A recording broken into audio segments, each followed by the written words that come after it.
You're listening to One Family, What's God Doing? Where we explore what God's doing in YWAM locations throughout Virginia. We can't wait for you to find out what God's doing today.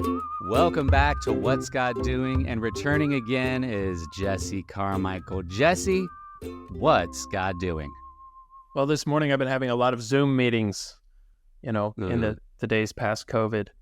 I don't have as many Zoom meetings as I used to, but this morning I've been meeting with actually a lot of international leaders. And one of the things that's happening is that God's putting together a team of international leaders to come here in the fall and run the Children at Risk Secondary School, which we're running as a follow-up to our Children at Risk themed discipleship training school. And I just was so moved that these people who served like pulling street kids off the streets for years and years in different places around the world, or running child development schools and all these things, people have a lot of experience. They're like, we want to come launch a new ministry to equip people to work with children at risk. I mean, what an honor, what a blessing for people who have served so much, who have so much authority and experience to come and be willing to serve with us. So it's made me reflect on the way that God moves through YWAM is this relational connection and people's willingness to serve and just to say yes. And people serving not for their own name or reputation, but for the kingdom of God and the glory of God. And, people coming from Europe, from South America, from Asia, and saying, God, you want to raise up workers? We will be a part of it. And it doesn't really matter if their name is on it or if it's for their base, or you know what I mean? It's just so amazing to see God putting that team together and working to raise up people to minister to children. Yeah. One of the really amazing things about YWAM is the diversity of voices that can end up coming before a group of students. Diversity not just in where they come from, but what they've experienced. So how have you seen that kind of a thing create a different experience, a different learning opportunity for students when they do have such a diversity of voices? Well, ideally, in YWAM, it's one of our values is this do first, then teach. And so the people that you hear from in your school, it's not just that they're diverse in the sense of they're from this country, or it's like their ministry and their calling is different. Their experience is different. And, in the Children at Risk Secondary School, they're going to have teaching on human trafficking, on child trauma and development, on broken family systems, on worldview and how it affects the way children are viewed and treated. Like, they need people who are actually working in those areas, who have authority to teach on those things in order for it to be impactful. I could read a textbook and create a presentation and share with students, but it wouldn't have the authority that it's going to have from someone who's been literally living this out and rescuing street children, or taking care of orphans, or rescuing people from human trafficking.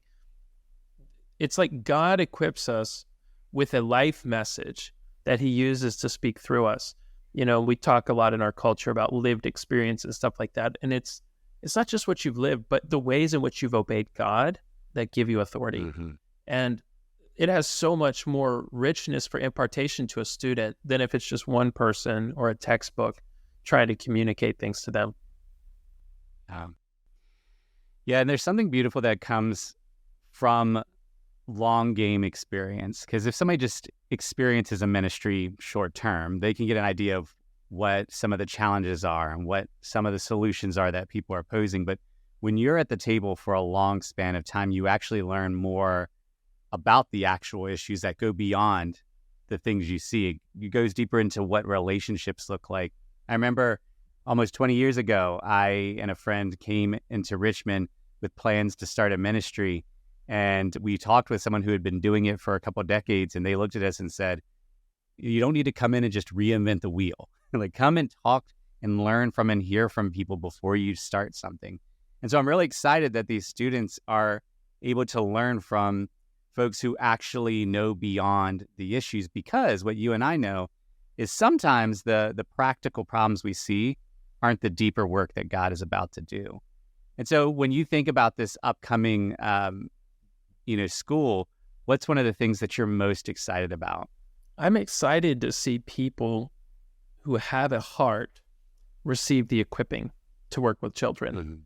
It's one thing to be like, I love kids, I feel called to this. It's another to have someone teach you, the ways that you can operate. There's a lot of times when we try to help people who have deep emotional trauma and things that we can actually be hurting people. There's all kinds of psychological principles of, projection and all these things that you may have the best intentions and still go out there and be hurtful or fail because, you just didn't know.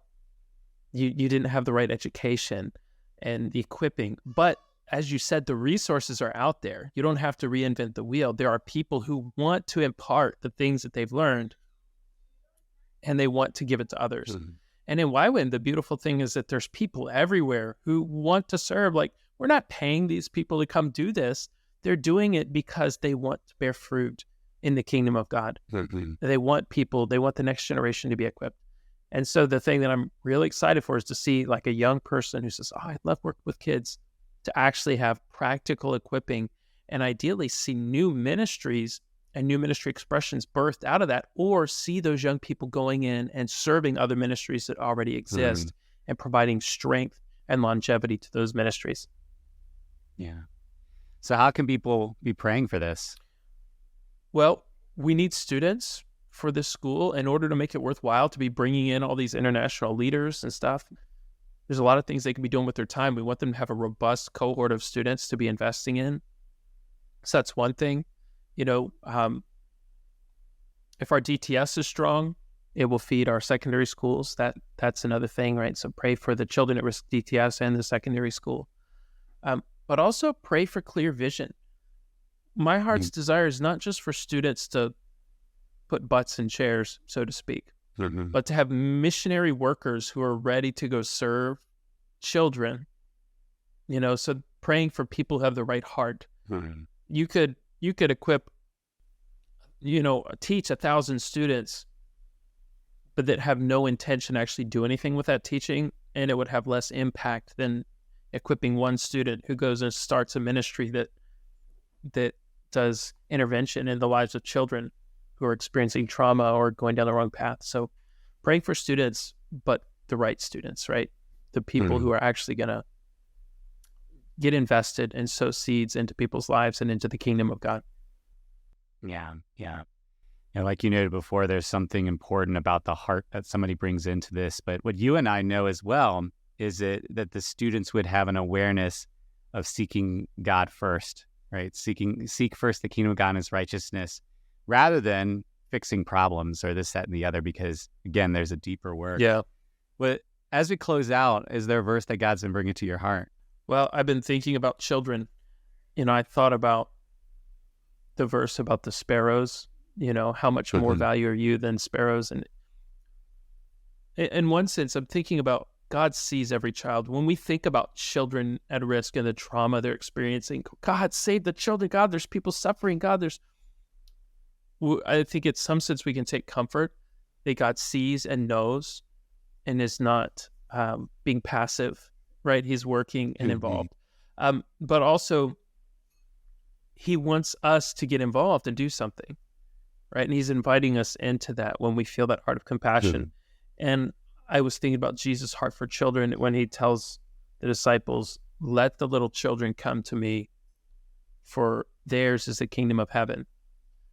And I think that's our job. Let's find ways to let the kids come to Jesus. We are not their source for healing. We can love them, maybe provide some needs, arrange for education, things like that. They have to find a way to Jesus.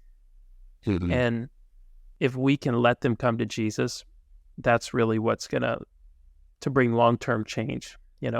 We could fix all their problems, and if they never met Jesus, they're still in trouble. Yeah. So that's my goal there. Yeah. Well, and I really appreciate what you and all these teachers and other staff are seeking to do here, not simply to create a program. You're actually creating a space to equip, to press in and say, what is it that we need to know? What is it that we need to learn so that we can actually love God and love others well?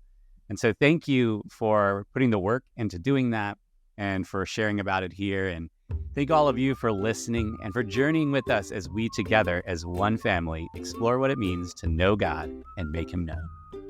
Thank you so much for joining us for this episode of One Family, What's God Doing? If you'd like to learn more about what God's doing in Virginia, visit us at ywamva.org and join us next week for more stories of God at work.